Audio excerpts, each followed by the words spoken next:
Saúdo a todos a paz do Senhor Jesus. Abra sua Bíblia em 1 Crônicas, capítulo 29.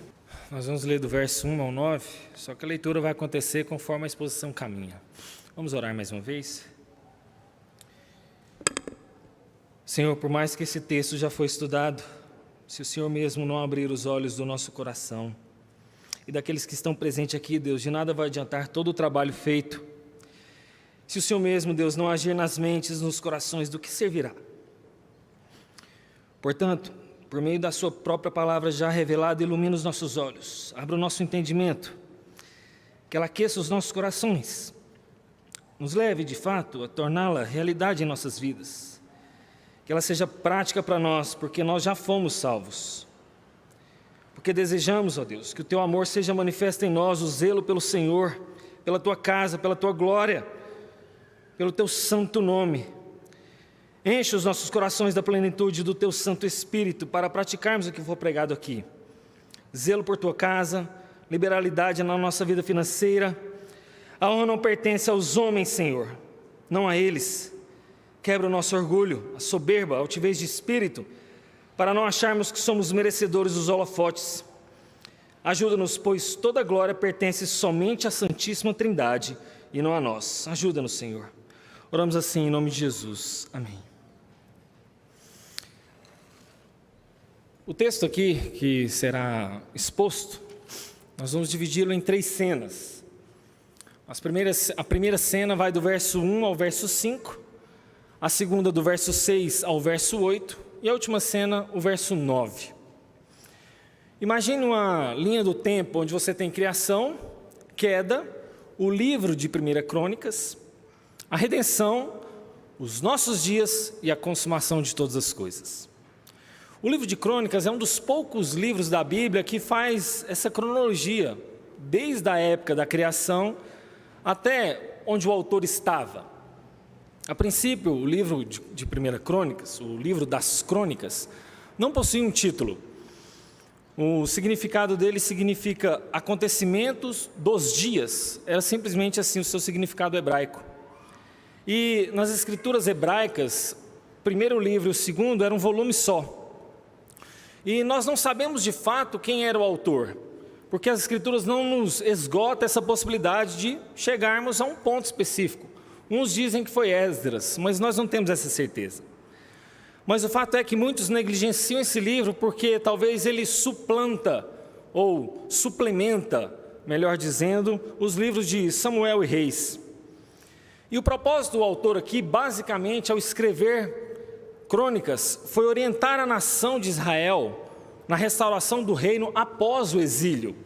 Então, eles estavam em cativeiro, estavam retornando a Jerusalém, então a ideia era orientar a nação. E eu quero que você guarde no seu coração 3 ênfases desse livro. Primeiro, a unidade de Israel, o reinado e o templo.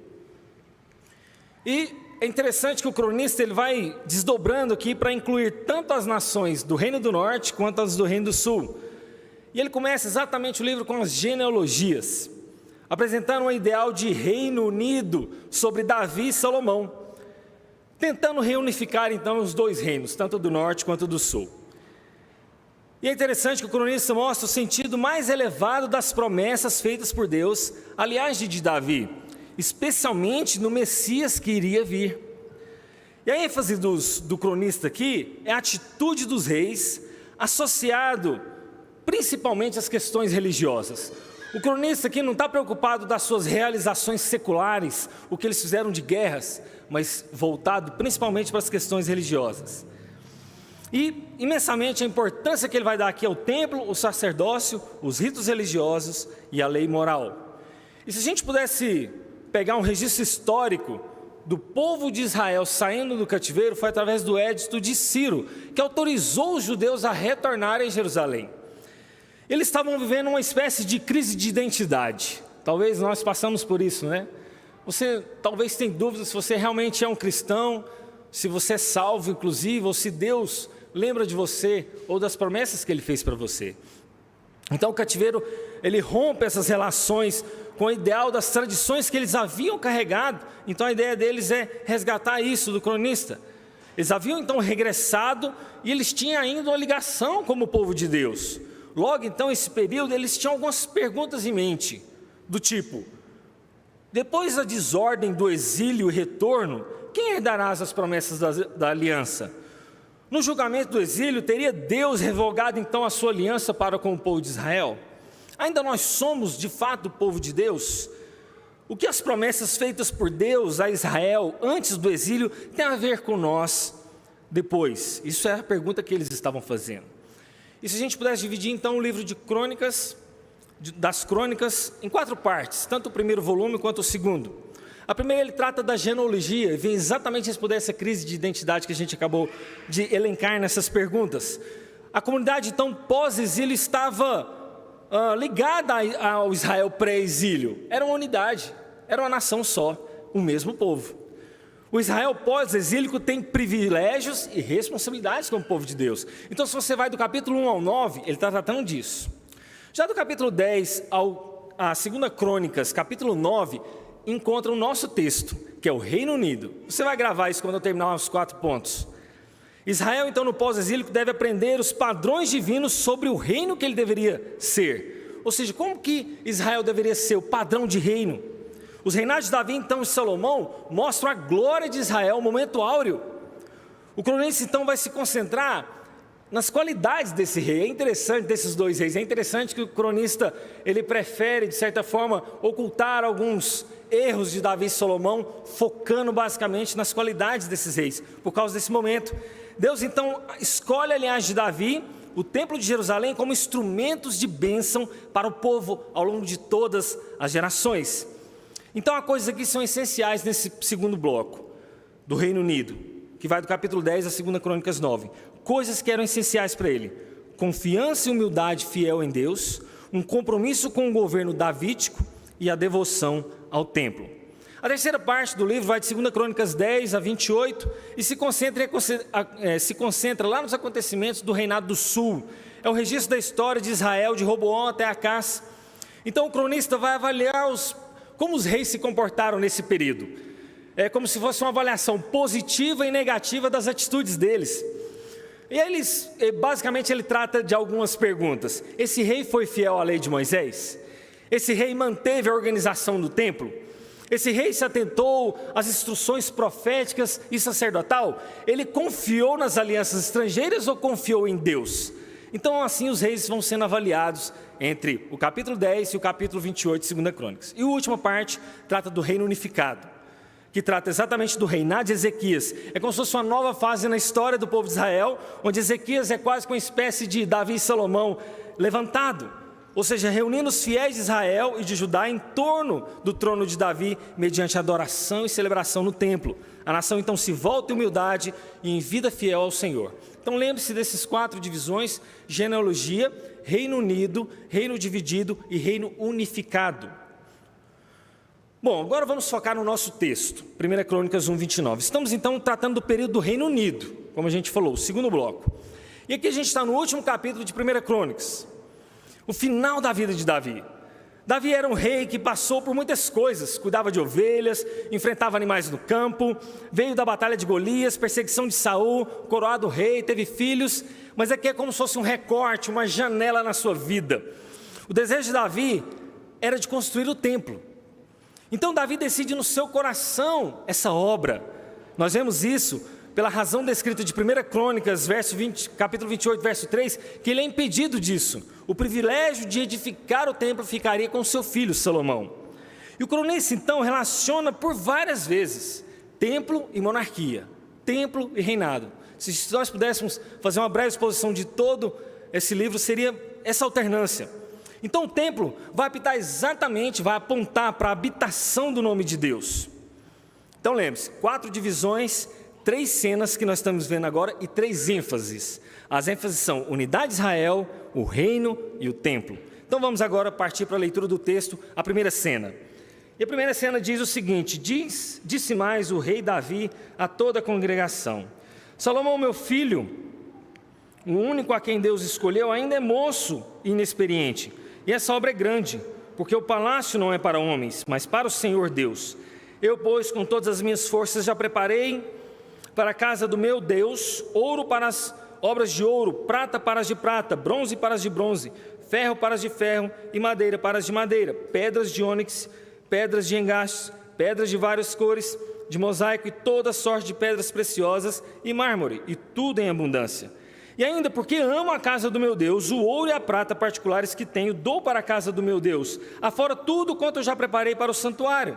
3.000 talentos de ouro, do ouro de Ofir, os 7.000 talentos de prata purificada, para cobrir as paredes da casa, ouro para objetos de ouro, e prata para os de prata, e para toda obra de mão dos artífices. Quem, pois, está disposto hoje a trazer ofertas liberalmente ao Senhor?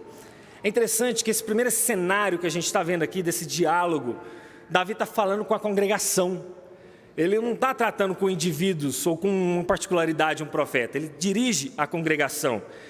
E é interessante que a situação do povo pós-exílico, rapidamente eles se esqueceram da importância de continuar contribuindo para um novo templo. Aqui então o cronista mostra um interesse específico para a assembleia religiosa. Isso é muito importante. O foco então é o ajuntamento religioso em torno dos monarcas de Israel. Então nós vamos notar que Davi está primeiro explicando a necessidade do porquê das ofertas do templo. Depois nós vamos ver na segunda cena que ele vai dar o exemplo pessoal dele e por fim ele vai desafiar a congregação. E essa obra então ele diz que ela é grande, porque o palácio não é para homens, mas para o Senhor Deus. Davi então ele introduz o seu pedido explicando por que era necessário apoiar o templo. Porque Salomão era moço, ele era ainda inexperiente. A experiência então, a inexperiência de Salomão era um fator a ser considerado, porque o palácio não era para homens, era para Deus. Era para servir o Senhor, habitar a sua glória. Ao transmitir então o discurso de Davi, o cronista vai enfatizar a sua crença de por que o templo era o palácio de Deus na terra. Após então explicar essas necessidades de apoio, Davi vai descrever o seu compromisso. E olha só interessante, ele começa no verso 2 falando que contribuiu dos seus próprios recursos oficiais. Esse termo, quando diz com todas as minhas forças, dá esse indício, conforme o capítulo 29, verso 2. E ele também diz que é dos seus recursos pessoais, no versos 3 a 5. A palavra palácio aqui é o santuário, simbolizava então a imanência de Deus. É a face de Deus no mundo, o lugar santíssimo, é a imagem que Deus oferece dele mesmo, o único santuário central, significando que há um único Deus, o Eu Sou. Deus então está presente em todos os lugares, isso não mudou, mas a sua presença geográfica ímpar, ali naquele lugar, no templo, faz com que essa seja uma disposição, um privilégio, para quem os adoradores estivessem reunidos ali. E o fato é que Deus tem um interesse e uma preocupação particular nesse lugar. E Ele atenta então para as necessidades, Ele atende à necessidade de seus adoradores. E aqui eles vão então poder experimentar uma intimidade maior com o Senhor. Durante então o período então de peregrinação de Israel, lembram da questão do tabernáculo, quando o povo era nômade? Então, eles não estavam plenamente estabelecidos numa terra. A glória do Eu Sou habitou como numa espécie de tenda móvel, mais precisamente sobre a arca. Mas o templo erigido ele vai simbolizar muitas coisas.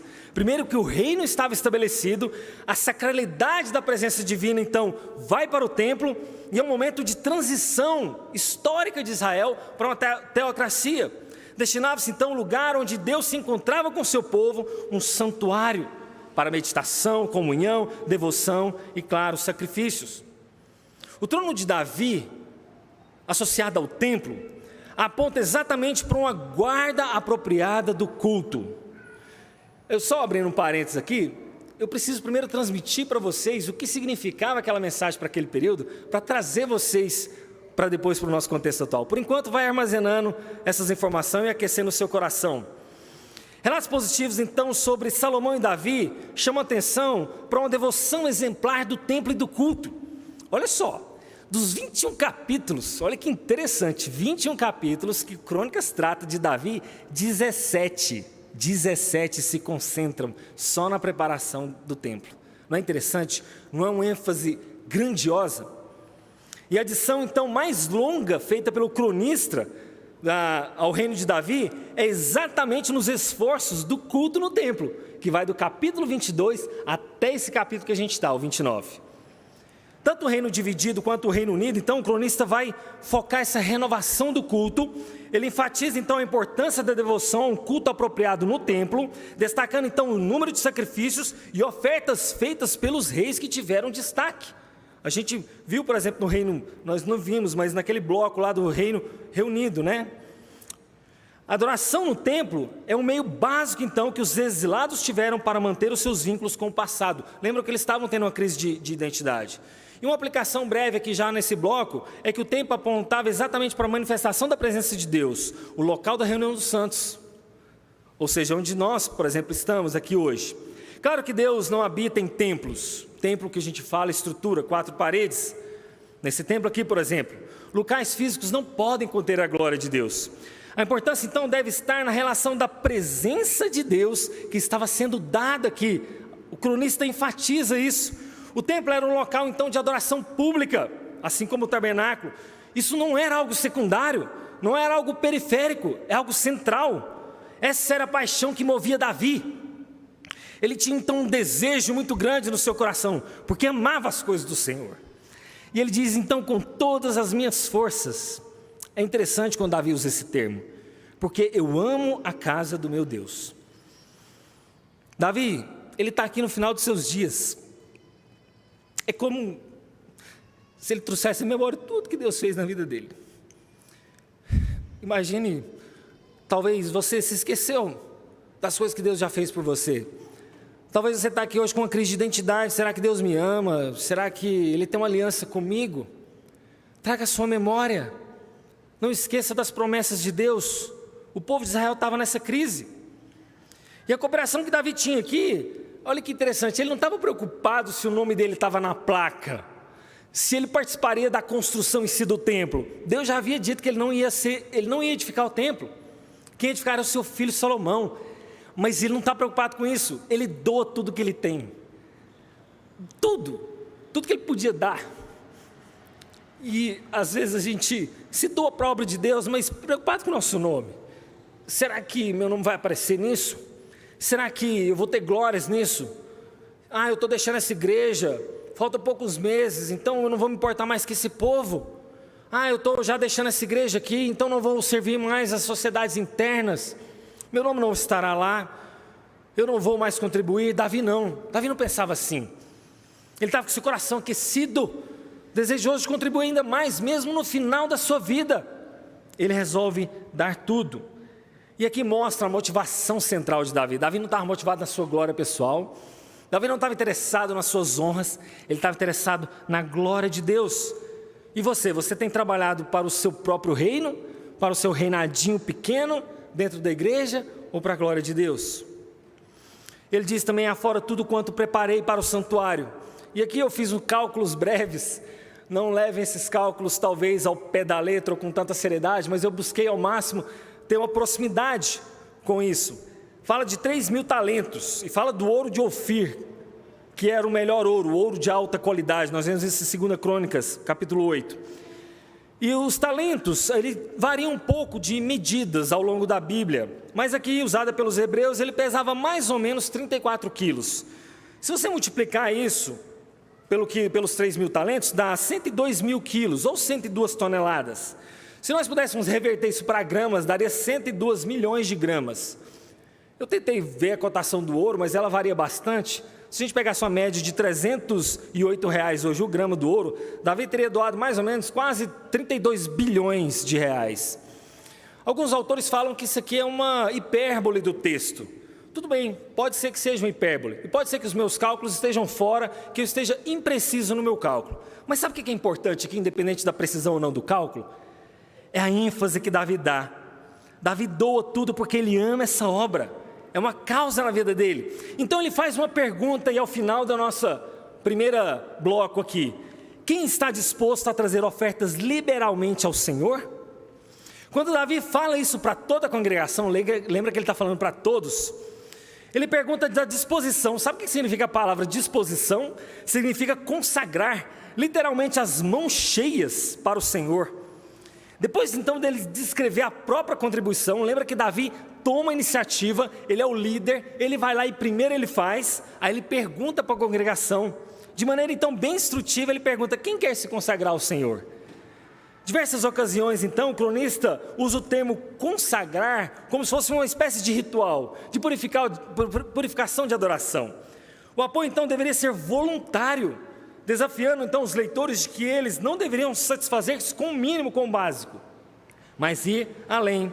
E aí a gente começa então a entrar no segundo cena da nossa narrativa, que diz o seguinte: então os chefes das famílias, os príncipes das tribos de Israel, os capitães de 1000 e os de 100, e até os intendentes sobre as empresas do rei, voluntariamente contribuíram, e deram para o serviço da casa de Deus 5.000 talentos de ouro, 10.000 dáricos, 10.000 talentos de prata, 18.000 talentos de bronze e 100.000 talentos de ferro. Os que possuíam pedras preciosas trouxeram para o tesouro da casa do Senhor, a cargo de Gediel, o Gersonita. Então do verso 6 ao verso 8, nós temos o segundo momento, e aqui o povo segue a atitude do líder. Primeiro o líder se dispõe, no primeiro cenário, e agora o povo vai seguir a sua atitude. E ele diz: então os chefes das famílias voluntariamente contribuam. Os líderes não foram coagidos, eles deram muito mais além do básico, quantidades que foram também enormes.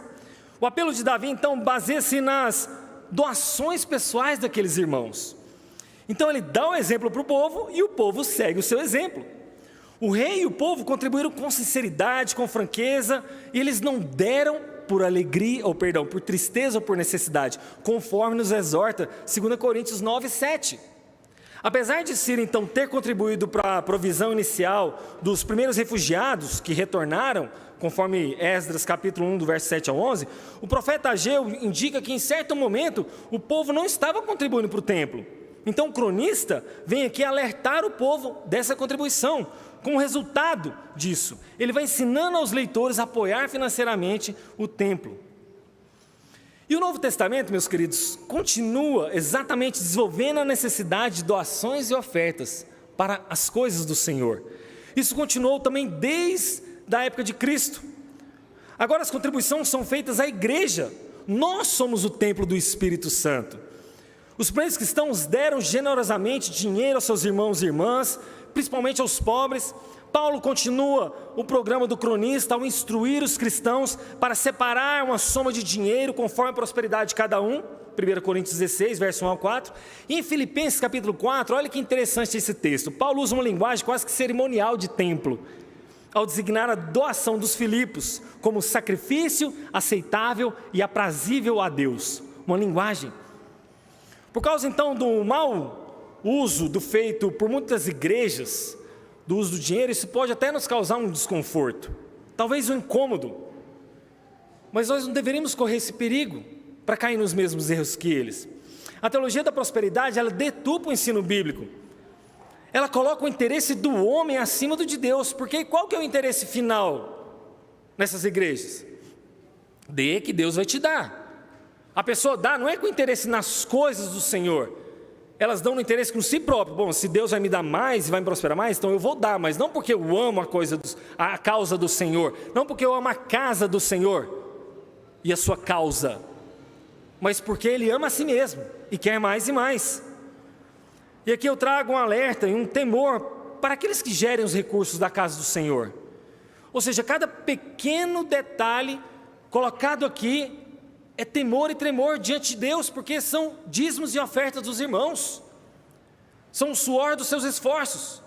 Mas também eu alerto aqueles que têm negligenciado essa prática, que têm talvez negligenciado essa forma de adoração a Deus. Então, muito mais que falar sobre recursos financeiros, a questão aqui não é sobre valores, que ainda que são extremamente surpreendentes. A questão maior aqui é o zelo e a paixão pelas coisas do Senhor. Logo, aquele momento ali era uma oferta necessária, era um ponto específico da história. Davi precisava daqueles recursos, a casa de Deus necessitava. Mas o ponto principal aqui é esse amor, o cuidado em dar sempre o melhor. E aí a gente vem no último cenário da história, que está no verso 9. O povo se alegrou com tudo que se fez voluntariamente, porque de coração íntegro deram eles liberalmente ao Senhor. Também o rei Davi se alegrou com grande júbilo. O povo se alegrou, o rei se alegrou, todos se alegraram. O cronista enfatizou aqui que a alegria era resultado da união da nação num só propósito, ou seja, trazer a questão de volta ao templo e o rei. Essa passagem então apresenta um modelo como se fosse um entusiasmo, aquelas pessoas estavam jubilosas. Então ele registra de inspirar os leitores na direção de devoção espontânea ao templo. É assim então que termina essa história, cheia de louvores, agradecimento e adoração a Deus. E os salmos de romagem, no capítulo, ou melhor no número, Salmo de número 122, verso 1, diz o seguinte: alegrei-me quando me disseram, vamos à casa do Senhor. Um salmo do próprio Davi. Alegria do povo, espontaneidade. Essas são as coisas de coração, de motivação. A palavra hebraica, coração leve, ela trata exatamente disso, de motivações, sede das circunstâncias internas. Fala exatamente para guardar o seu coração, diz o livro de Provérbios, a motivação correta de se doar a Deus, a causa do Senhor. O Novo Testamento então coloca diante dos cristãos celebrações com o objetivo de viverem de forma fiel a Deus. A esperança de cada cristão é fundamentada na consumação do reino que virá, o qual será marcada por celebrações, festividades. Isso aqui é só como se fosse um prenúncio, como se fosse uma luz, um lampejo do que ainda virá. Imagina a empolgação daqueles homens ao adorar a Deus.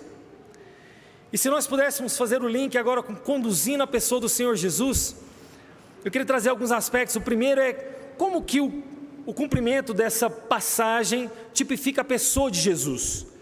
Primeiro, que a realidade física do templo apontava para o esplendor da vinda do próprio Cristo. O templo era só essa tipificação para o verdadeiro templo que viria. O templo então salomônico é apenas essa sombra. O templo físico de Israel era um lugar onde Deus habitava. Portanto, ele apontava para o próprio Cristo, que também era o local da habitação de Deus. Os propósitos do templo também se realizam em Cristo, porque ele se oferece como um sacrifício perfeito pelo pecado do seu povo. Cristo é o sumo sacerdote, subiu aos céus no verdadeiro santuário para ministrar em favor do seu povo e nos conduzir à presença divina.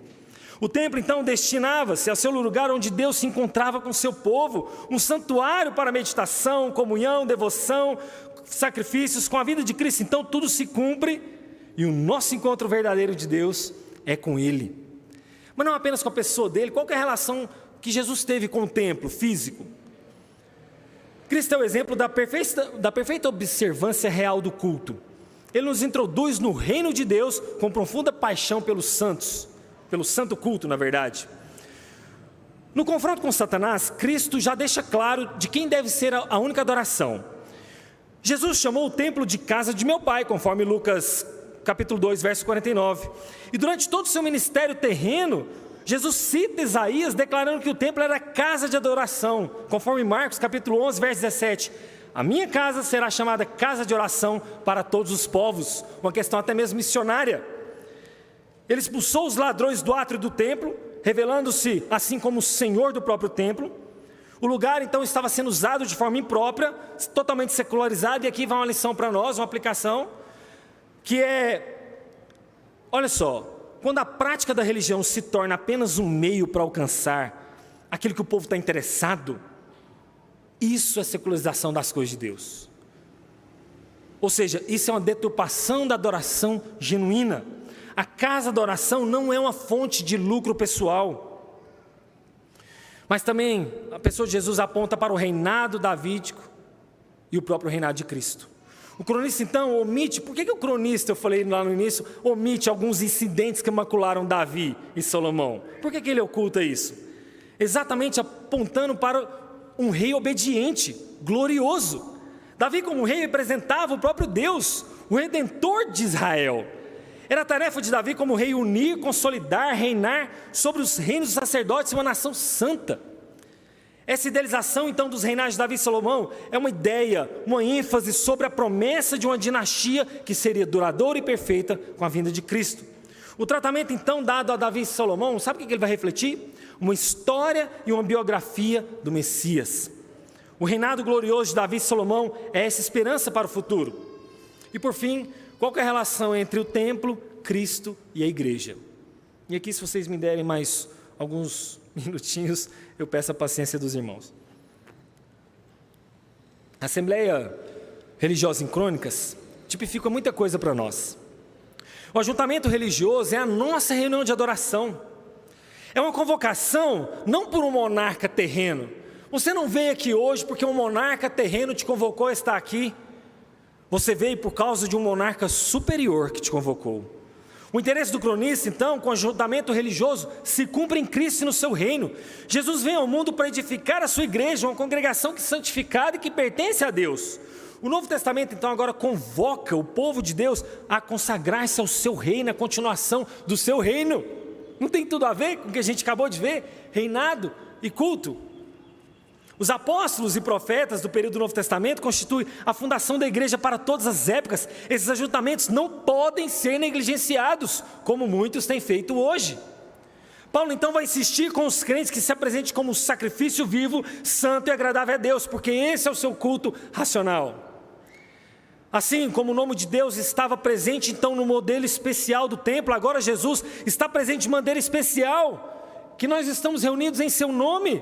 A presença de Deus no templo se cumpre na presença do Espírito de Deus, na coletividade e em cada crente. O Deus transcende, olha só, tanto que isso é interessante. Quero ler um trecho aqui para vocês, bem quase que literal. O Deus transcendente e inacessível em seu templo celeste, coloca o seu nome então lá no templo, naquela época de Crônicas, como uma forma de acesso ao poder divino. E o seu nome então agora é objeto de louvor pelo povo. Hoje então, Deus coloca o seu nome em todos aqueles que confessam a Cristo e usufruem do Espírito de Deus para congregarmos juntos. O Filho então encarnado de Deus cumpre aquilo que o templo sempre foi, um lugar onde o eterno se funde com o imperfeito para a salvação dos pecadores e a adoração dos mesmos. A ressurreição de Jesus e o envio do seu Espírito implica exatamente no estabelecimento de um novo templo, ou seja, um santuário que não é feito por mãos humanas. As nossas congregações, as nossas reuniões, é o que eu quero que você saia daqui em mente, é que como se fosse um prelúdio do que nós vamos experimentar. É a espécie de preparo da consumação do reino.